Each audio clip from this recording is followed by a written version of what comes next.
The Last Dollar's Gift. The fluorescent lights of Murphy's Market cast a harsh glow over the aisles as Marcus Wellington pushed his squeaky shopping cart toward the baby section, his 18-month-old daughter, Emma, babbling contentedly in the front seat. Her chubby fingers reached for everything within her grasp, and her bright smile was a stark contrast to the worry lines that had become permanent fixtures on her father's 34-year-old face. Marcus paused in front of the diaper display, his wallet feeling impossibly light in his back pocket. After paying rent, utilities, and daycare for the week, he had exactly $12.73 to his name. Emma was down to her last 3 diapers, and payday wasn't until Thursday, still 4 days away. The math was brutal but simple. He needed diapers, and he needed them now, but even the smallest package cost more than he could afford. 2 years ago, Marcus had been a different person entirely. He'd had a stable job as a graphic designer, a modest apartment he shared with his wife, Sarah, and plans for their future that seemed achievable and bright. Then came the accident, a drunk driver who ran a red light and took Sarah away, leaving Marcus to raise Emma alone while drowning in medical bills and funeral expenses that had consumed their savings and left him struggling to make ends meet on his reduced freelance income. "Dada," Emma said, pointing at a colorful display of toys near the pharmacy counter. Her innocent joy was a daily reminder of why Marcus kept fighting, kept pushing through the exhaustion and financial stress that had become his constant companions. "I see them, sweetheart," Marcus said softly, his voice carrying the bone-deep tiredness that came from working multiple freelance projects late into the night while caring for a toddler during the day. Maybe another time. Behind him in line, he could hear the soft click of expensive shoes against the linoleum floor. A woman in an elegant navy business suit was speaking quietly into her phone about quarterly projections and board meetings, her voice carrying the confident authority of someone accustomed to being listened to. She looked like she belonged in a corner office, not in a small neighborhood grocery store at 9 o'clock on a Tuesday evening. Sarah Mitchell had been working 16-hour days for the past 3 weeks, preparing for the merger that would either make or break her marketing firm. At 32, she had built Mitchell Marketing Solutions from nothing into one of the most respected agencies in the city, but success had come at a price she was only beginning to understand. Her penthouse apartment was beautiful but empty, her calendar was full, but her life felt hollow, and she couldn't remember the last time she'd had a conversation that wasn't about business. She had stopped at this particular market because it was close to her office and stayed open late. She needed to pick up something quick for dinner, probably another frozen meal she'd eat while reviewing client presentations. As she waited for the pharmacy to fill her prescription for stress-related headaches, she found herself watching the young father with the baby in the checkout line ahead of her. Marcus finally selected the smallest package of diapers available, hoping the price had somehow magically decreased since the last time he'd checked. $11.99. Still more than he had, but maybe if he asked the cashier nicely, they would let him pay the difference next time he came in. He approached the checkout counter with Emma still chattering happily, oblivious to her father's anxiety. The teenage cashier, whose name tag read Kevin, began scanning Marcus's single item with the mechanical efficiency of someone working the late shift. $11.99, Kevin announced without looking up. Marcus pulled out his wallet, his hands trembling slightly as he counted out the crumpled bills and loose change. $12.73 total. He was short by $1.26. A tiny amount that might as well have been $1,000 given his current circumstances. "I'm sorry," Marcus said quietly, his cheeks burning with embarrassment.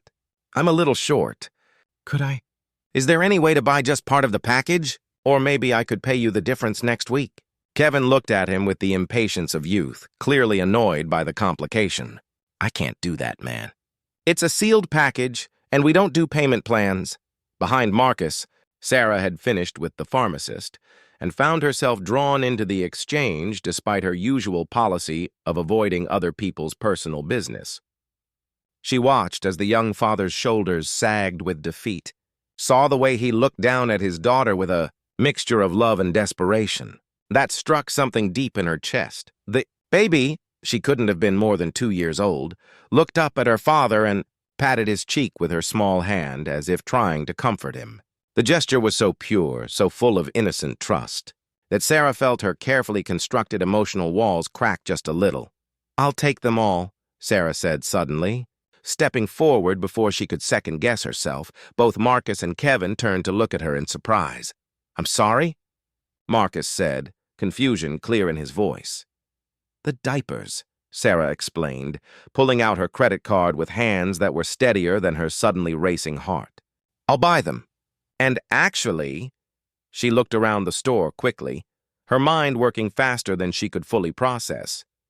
"Whatever else you need, baby food, formula, groceries, whatever would help."